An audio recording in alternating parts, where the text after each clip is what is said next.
Now I'm intimate with you.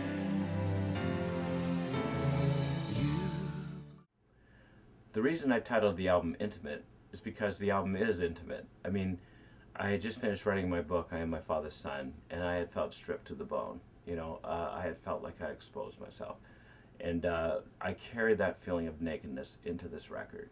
And I wanted it to be authentic and raw and real, without any kind of superficiality, without any kind of special effects, without any kind of production tricks that would somehow put a barrier between myself and the listeners. So really, intimate is intimate. It's about being as real and as raw as you can dare to be. I relax by doing things that are the opposite of being creative, meaning I try to embrace the physical. I work out 2 hours every day. I am addicted to working out. It is sort of like a drug for me. This morning I got up and ran 11.5 miles. I feel that when you live in a world of creativity, where you by nature are very intense, where thoughts are always rolling around in your head, in your heart, in your brain, that you have to have some kind of a break from that. And so for me, running is the quintessential break. And, sometimes when I'm not running, I like to cycle. And when I'm not cycling, I'll go on long walks.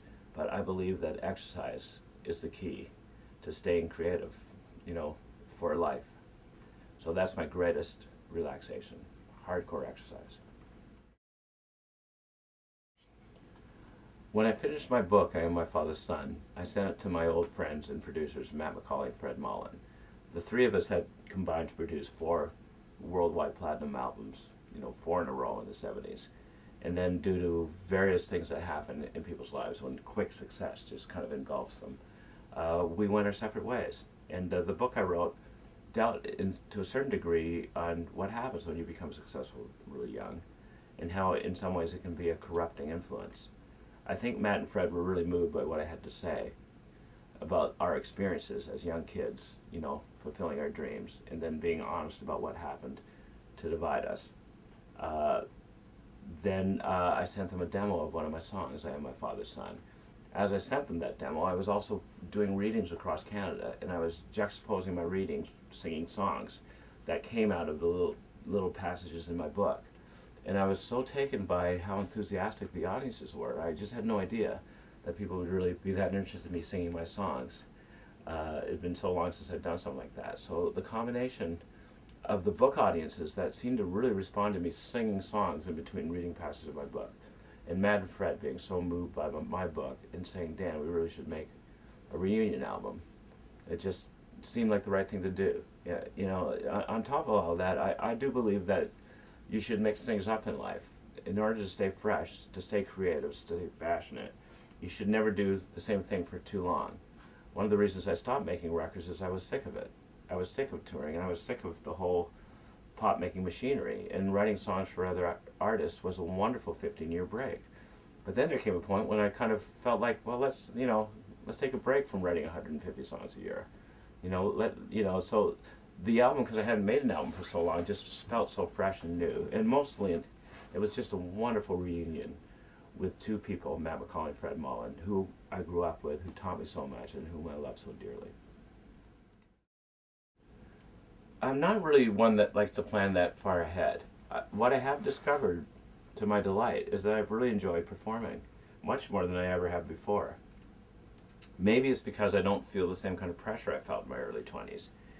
That I always know that my real job, meaning the way I make my real money through my royalties, through all these artists that sell way more than I'll ever sell, which frees me up to perform and just really enjoy it for the sheer physical joy of performing and connecting with people.